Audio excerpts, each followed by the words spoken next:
नमस्कार, जय जोहार। क्या आप भी गवर्नमेंट एग्जाम्स की तैयारी करना चाहते हैं? क्या आप भी मेमोरी टेक्निक्स और ट्रिक्स के जरिए बहुत ही कम समय में स्मार्ट स्टडी करना चाहते हैं? क्या आप चाहते हैं कि सीजी व्यापम टॉपर आपको पढ़ाए?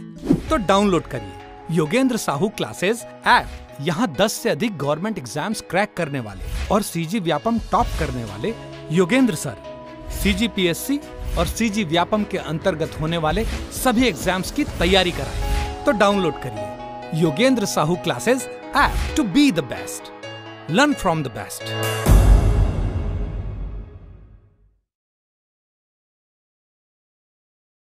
कोई भी सपना साकार करने के लिए सबसे जरूरी है सही कोच का होना। चुनिए Yogendra Sahu classes first rank को और करे अपने सीजी व्यापम सीजीपीएससी का सपना साकार। Download the app now.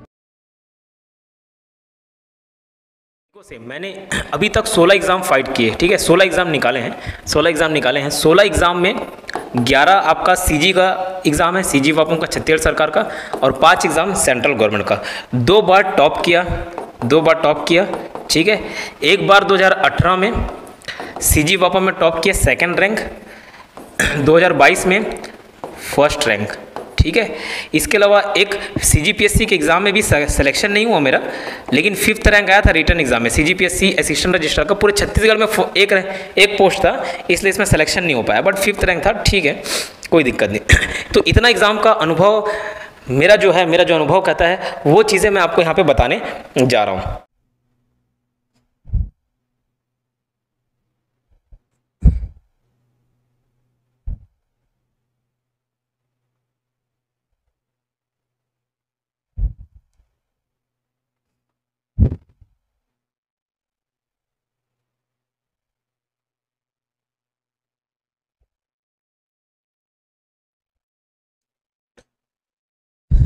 चलिए, नमस्कार दोस्तों, स्वागत है आपका योगेंद्र ऑनलाइन क्लासेस में।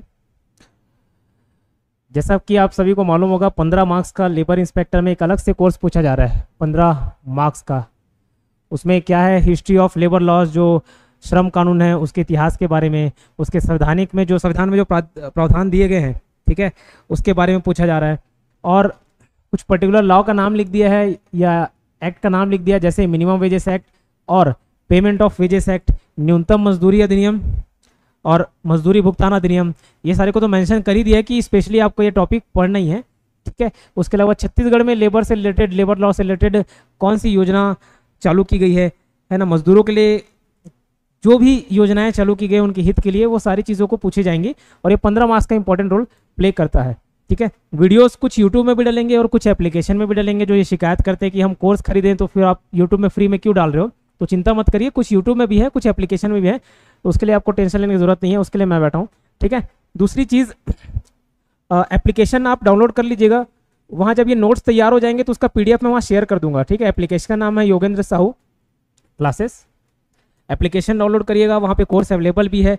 ये फुल सीजी वापम कोर्स के अंतर्गत भी कवर हो जाएगा और लेबर इंस्पेक्टर क्रैश कोर्स भी अलग से। चलिए आज काम की चीज़ें देखते हैं सीधे। मिनिमम वेजेस एक्ट 1948, न्यूनतम मजदूरी अधिनियम 1948 इसका नाम है, इस अधिनियम का नाम यही है। और हिंदी इंग्लिश मीडियम दोनों में से किसी को टेंशन लेने की जरूरत नहीं है, दोनों बाइलिंगुअल पढ़ाऊंगा। लिखा भले हिंदी में होगा बट मैं इंग्लिश में ट्रांसलेट कर दूंगा आपके लिए, ठीक। अब देखो, मिनिमम वेजेस एक्ट नाम से ही क्लियर है, वेजेस मजदूरी, और कैसी मजदूरी, न्यूनतम। मिनिमम हमको इतना पैसा किसी को मजदूरी के रूप में देना है, ये नाम से ही समझ आ रहा है कि ये लेबर के हित के लिए बना हुआ है।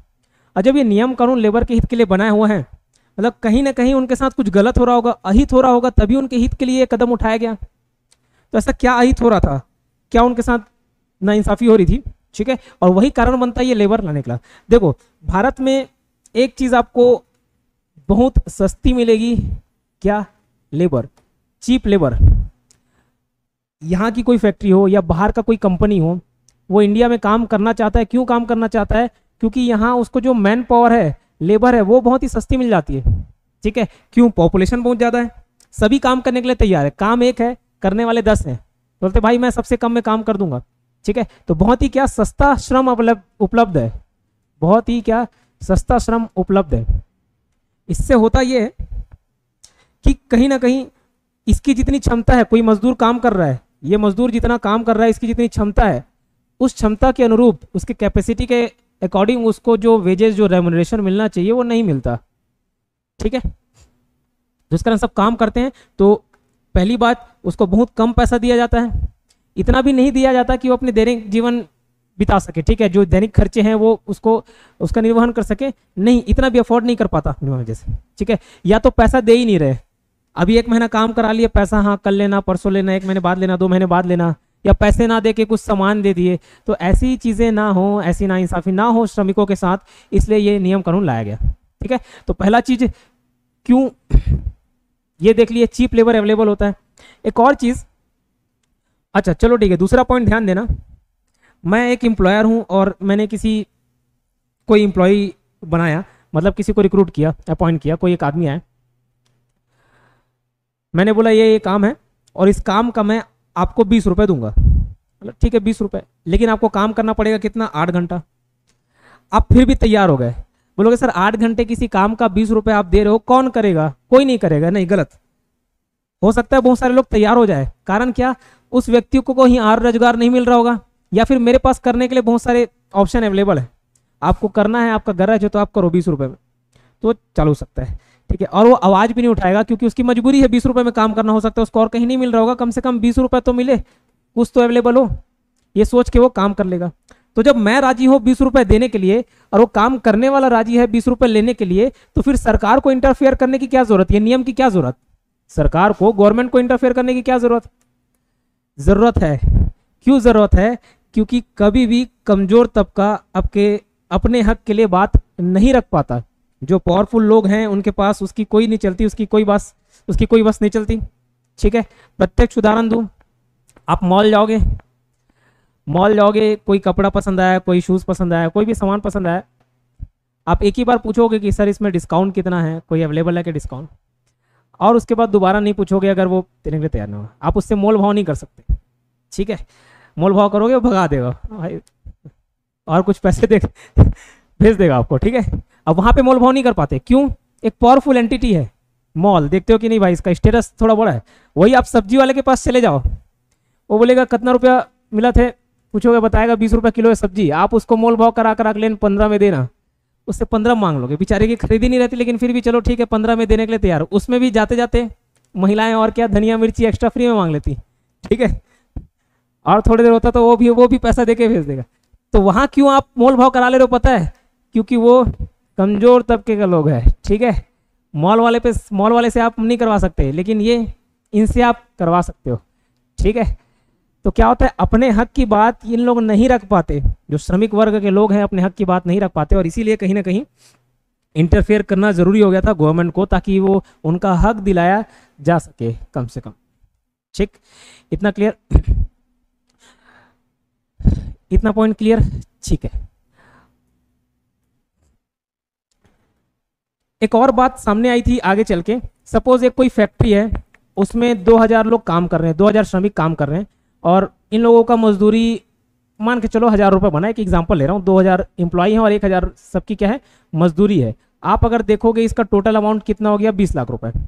अब फैक्ट्री का जो मालिक था वो बोलेगा नहीं भाई मेरे को इस साल लॉस हो गया या लॉस हो जाएगा, मैं मिनिमम मजदूरी जो आपने तय कर दिया उतना तो मैं नहीं दे पाऊंगा, 20 लाख रुपए नहीं दे पाऊंगा। तो क्या इसका कहना सही है, अगर इसको लॉस हो गया, ये प्रॉफिट नहीं कमा पाया, तो 20 लाख रुपए कहाँ से देगा, कहना सही है, सही है। अगर एम्प्लॉयर की दृष्टि से देखोगे, ये ओनर की दृष्टि से देखोगे, तो 20 लाख रुपए ये नहीं दे पाएगा। ठीक है, तो ये मामला गया था कोर्ट में, सुप्रीम कोर्ट का एक मैटर था। ठीक है, बख्शिश सिंह वर्सेस इंजीनियर वर्क करके कुछ नाम है, दर्शन इंजीनियरिंग वर्क, ये एक केस था, ये वाद था, सुप्रीम कोर्ट में गया और यही मैटर था। तो उसमें निर्णय ये निकल के आया, आप बोल रहे हो कि ठीक है प्रॉफिट नहीं हुआ, किसी कारणवश आप इतना प्रॉफिट नहीं दे पा रहे हो, तो अगर इतना प्रॉफिट नहीं दे पा रहे हो ना, तो आपको काम करने का ही अधिकार नहीं है। आप बोल रहे हो कि मैं लागत ही नहीं लगाऊंगा, तो जब लागत लगाने के लिए तैयार नहीं हो आप, तो लाभ की कैसे उम्मीद कर सकते हो, पैसे कैसे कमाने की सोच सकते हो आप। ठीक है, तो आपको जो मिनिमम लागत है, ये भी तो लागत है, ये मजदूरों पे लगा रहे हो समझ लो, तो ये भी तो पैसा आपको देना पड़ेगा। तो नहीं दे पा रहे हो तो काम ही मत करो, लेकिन काम करना है तो लेबर को मिनिमम वेजेस देना पड़ेगा। ठीक है, तो इसके लिए क्या किया गया, इसके लिए एक labour investigation committee, labour investigating committee का निर्माण किया गया। सरकार ने एक कमेटी निर्माण किया है ना, समिति बनाई, एक इन्वेस्टिगेशन एक जांच समिति बनाई, श्रम जांच समिति बनाई, और उसको बोला गया कि भैया आप पता करिए कि कितना सैलरी देना चाहिए अलग अलग फैक्ट्री में, अलग अलग फील्ड में काम कर रहे लोग, कोई हो सकता है बीड़ी फैक्ट्री में काम कर रहा हो, कोई सिल्क फैक्ट्री में काम कर रहा हो, अलग अलग फैक्ट्री में काम कर रहे होंगे, तो उन मजदूरों को कितना पैसा देना है ये डिसाइड करके लाने बोले गए। जांच समिति बनाई गई, ठीक है। कितने घंटे काम करवाना चाहिए, ओवर टाइम करवाना चाहिए कि नहीं करवाना चाहिए, ये सब जांच करके लाने बोला गया किसको, इस समिति को। जब इस समिति ने जांच किया तो इसको बहुत ज़्यादा कॉम्प्लिकेशन दिखा। ये बोला कि भैया एक नियम से काम नहीं चलेगा, इसके लिए अलग से एक अधिनियम लाना पड़ेगा, पास करना पड़ेगा, तब हम उनके हित को सुरक्षित रख सकते हैं, ठीक है। तब जाके एक एक्ट आया, मिनिमम वेजेस एक्ट, ठीक है। कब? 1948 में। डेट भी याद रखना है, 15 मार्च 1948। 15 मार्च 1948 को ये पूरे देश में लागू किया गया। अंग्रेजी वाले लिख लेना, it came into force on 15 मार्च 1948, ठीक है। तो इसका एनेक्टमेंट कब हुआ, लागू कब हुआ? 15 मार्च 1948 को। खैर ये पीपीटी मिल जाएगा आपको, है ना, पावर पॉइंट मिल जाएगा, Yogesh Sahu classes application download कर लीजिएगा, वहाँ पे पीपीटी मिल जाएगा आपको, ठीक है। तो ये कब आया? 15 मार्च 1948 को। और आगे चल के एक रूल आया, जैसे मिनिमम वेजेस एक्ट है वैसे एक मिनिमम वेजेस रूल भी है। रूल पूछे तो रूल 1950 में आया, 2 साल बाद, है ना। वो एक्ट अलग है, रूल अलग है, ठीक है। इतना क्लियर? तो देखो अधिनियम की आवश्यकता क्यों पड़ी, मैंने एक्सप्लेन कर दिया। छोटे नियोजनों या उद्योगों में श्रमिक संगठन का अभाव। श्रमिक संगठन जो लेबर यूनियन होते हैं, ट्रेड यूनियन होते हैं, ये ट्रेड यूनियन आप नाम सुनोगे, इन्हीं लोग तो सब एक मजदूरों का ग्रुप होता है और उनके हक की बात इन लोग सामने रखते हैं। तो अभाव था, इस कारण से ये लाना पड़ा। असंगठित मजदूर सामूहिक सौदेबाजी या अन्य तरीकों से मजदूरी नहीं बढ़वा पाते। मैंने बताया कमजोर तबके के लोग ऊंचे लोगों के पास जाके अपनी मांग नहीं मनवा पाते, ठीक है, तो इसलिए ये लाना पड़ा। नियोजक का भुगतान क्षमता कम होना, कोई बोल रहा नहीं पेमेंट कर पा रहा हूँ, वो सारी चीजों को एक्सप्लेन कर दिया। ये थोड़ी किताबी भाषा हो जाती है, इस कारण समझ नहीं आता आसानी से, इसलिए अपने लैंग्वेज में समझा दिया। विस्तार एवं परिभाषा। विस्तार, धारा 1, टोटल इस एक्ट में कितने धारा हैं, कितने सेक्शंस हैं? टोटल सेक्शंस हैं 31, ठीक है। शेड्यूल कितने हैं? एक शेड्यूल है। शेड्यूल मतलब अनुसूची। वो शेड्यूल भी 2 भाग में बटा हुआ है, पार्ट 1 और पार्ट 2। सर ये शेड्यूल क्या है? ये शेड्यूल सूची है। अब ये जो नियम लागू हुआ क्या हर रोजगार के लिए लागू होगा? सपोज मैं पढ़ा रहा हूँ, मैं भी तो किसी न किसी को एम्प्लॉयमेंट दूंगा, तो क्या मेरे ऊपर भी लागू हो जाएगा कि इतने पैसे देने हैं? और तब्बू वहां से बैठ के मुस्कुरा रही है, सोच रही है उसको भी अब मिनिमम वेजेस वाले मिलेंगे, ठीक है। तो नहीं, जितना लिस्ट दे दिया गया ना, बताया कि इन सब क्षेत्र में ही लागू होगा, तो उन्हीं क्षेत्र में लागू होगा। तो वही पार्ट 1 पार्ट 2 करके बताया हुआ है। इसमें इंडस्ट्रियल सेक्टर बताए हैं और ये आपको सूची याद रखना पड़ेगा, मैं आगे चल के बताऊंगा। पार्ट 2 में एग्रीकल्चर से रिलेटेड जो भी सेक्टर है उसकी बात की गई है, ठीक है। तो ये ध्यान रखना, एक शेड्यूल है। टोटल कितने सेक्शन है? 31। टोटल कितने शेड्यूल हैं? एक ही शेड्यूल है, पार्ट 1 और पार्ट 2 में बटा हुआ है। सर क्या सारे सेक्शन याद करने पड़ेंगे? सारे तो याद नहीं करने पड़ेंगे, लेकिन इंपॉर्टेंट जो है वो याद करने पड़ेंगे। क्या सेक्शन मतलब जो धारा है उनकी जो संख्या वो याद करना पड़ेगा? हाँ, क्वेश्चन पूछ देता है। फूड इंस्पेक्टर वाले में देखना कहीं डेफिनेशन भी पूछ रहा है, तो एम्प्लॉयर का डेफिनेशन, एम्प्लॉयर नियोजक जो नियोजक करता है, ठीक है, उसका डेफिनेशन भी पूछ सकता है। तो डेफिनेशन का आपको एग्जैक्ट सेक्शन भी याद रखना पड़ेगा, 2 ठीक। तो विस्तार कहाँ है? धारा 1 में बताया गया केंद्र सरकार द्वारा पारित पूरे देश में ये लागू होगा, ठीक है। पूरे देश में लागू होगा, किसके द्वारा लागू होगा? उपयुक्त सरकार, ठीक है। उपयुक्त सरकार, इंग्लिश वाले लिख लेंगे इसको एप्रोप्रिएट गवर्नमेंट। क्या? Appropriate government. अभी एप्रोप्रिएट गवर्नमेंट क्या होता है देखेंगे, ठीक। मेरे ख्याल से इतनी बातें समझ आ गई होंगी आपको, ठीक है। एप्रोप्रिएट गवर्नमेंट, कुछ इंग्लिश के टर्म्स मैं बता दूंगा आपको, तो दिक्कत नहीं होगा। 15 मार्च 1948 को इसको पूरे देश में लागू किया गया, ये बात भी क्लियर है। यहाँ पे देखते हैं धारा 2 क्या कहता है, सेक्शन 2। सेक्शन 1 में देख लिए इसका विस्तार कहाँ तक था। सेक्शन 2 धारा 2 में, सेक्शन 2 में डेफिनेशन है। कोई भी नियम कानून रहता है, कोई भी एक्ट रहता है, उसके सेक्शन 2 में हमेशा डेफिनेशन ही आपको देखने को मिलेंगे। सपोज यहाँ पे कोई टर्म आया एम्प्लॉयर मतलब क्या? गवर्नमेंट मतलब क्या? एम्प्लॉय मतलब क्या? वेजेस मतलब क्या? तो ये जो मतलब क्या है वो सेक्शन 2 में डिफाइंड रहेगा हर जगह, ठीक है। सपोज एक एम्प्लॉयर वर्ड आया, ठीक है। नियोजक, नियोजक मतलब एम्प्लॉयर, इसको याद रखना बहुत आसान है, सेक्शन 2E में ये डिफाइंड है। 2E, ई ध्यान रखना, ई से एम्प्लॉय याद हो, एम्प्लॉयर याद हो जाएगा, एम्प्लॉय का अलग है, एम्प्लॉय का आई है, ठीक है। 2I में एम्प्लॉय डिफाइंड है, 2E में एम्प्लॉयर डिफाइंड है। एम्प्लॉयर मतलब है नियोजक। तो यहाँ क्या लिखा हुआ है देखो, ऐसा व्यक्ति जो या तो किसी अन्य व्यक्ति द्वारा किसी अनुसूचित नियोजन में, अनुसूचित नियोजन शेड्यूल्ड एम्प्लॉयमेंट, इसका अंग्रेजी वर्ड है शेड्यूल्ड एम्प्लॉयमेंट, ठीक है। बताऊंगा क्या होता है शेड्यूल्ड एम्प्लॉयमेंट में, जिसकी न्यूनतम मजदूरी की दर, मिनिमम वेजेस की दर निर्धारित है, नियोजित एक या अधिक कर्मचारियों को संविदा की शर्त पूर्ण करने के बाद पारिश्रमिक देने के लिए उत्तरदायी है। ये किताबी भाषा हो गई, मैं इजी वे में समझाता हूं, इसके आगे और कुछ दिया भी नहीं है, बस इतना ही बता के खत्म कर दिया है। देखो एम्प्लॉयर मतलब क्या होगा इसके बारे में देखते हैं। यहां पे एक वर्ड दिया हुआ है शेड्यूल्ड एम्प्लॉयमेंट। शेड्यूल्ड एम्प्लॉयमेंट, क्या हर काम में ये मिनिमम वेजेस एक्ट लागू होगा? नहीं, हर काम में नहीं होगा। तो किन किन कामों में होगा ये मेंशन है शेड्यूल 1 में। एक अनुसूची है बताया, अनुसूची 1 में इसका पूरा डिटेल दिया हुआ है, अनुसूची 1 में, जो कि खुद 2 पार्ट में बटा हुआ है, पार्ट 1 और पार्ट 2।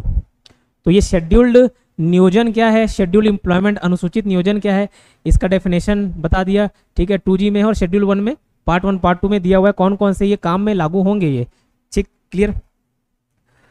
आगे चल के देखते हैं, एक यहाँ पे एक और वर्ड आया था एप्रोप्रिएट गवर्नमेंट, ठीक है।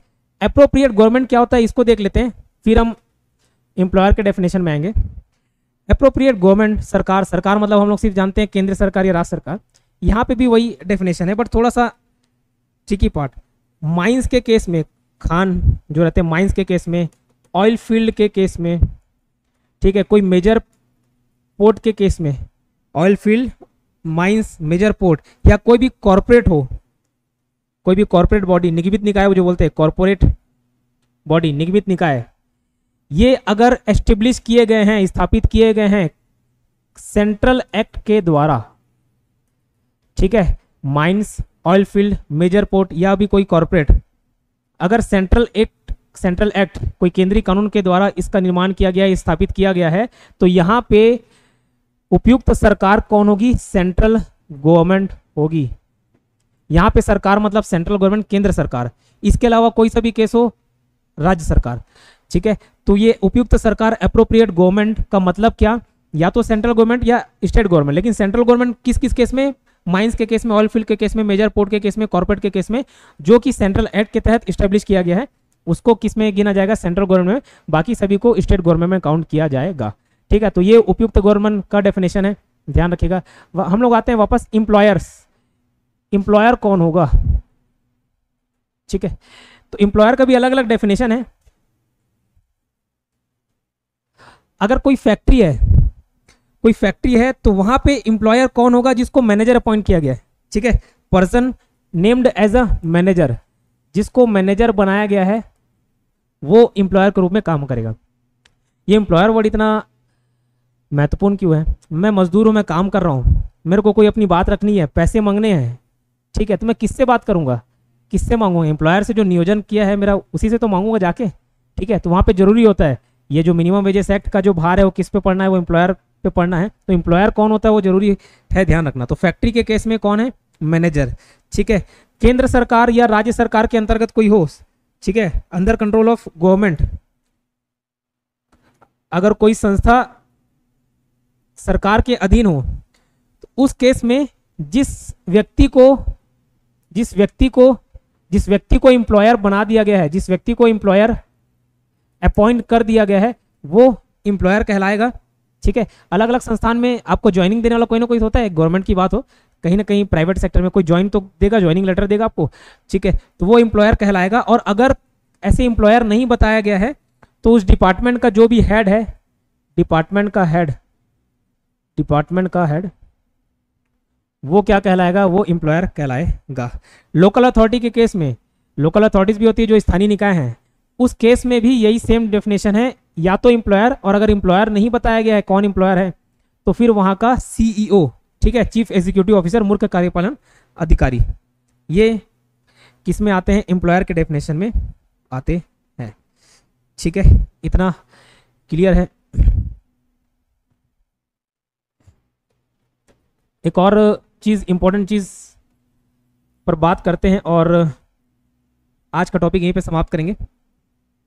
इसकी पूरी सीरीज आएगी तो चैनल सब्सक्राइब करके जरूर रखेंगे, और बाकी पार्ट भी देखने के लिए आप एप्लीकेशन डाउनलोड कर सकते हो।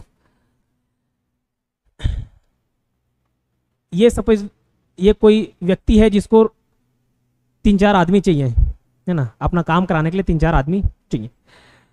तो ये डायरेक्ट हो सकता है किसी और आदमी के पास जाए कि भाई मेरे यहाँ काम करोगे,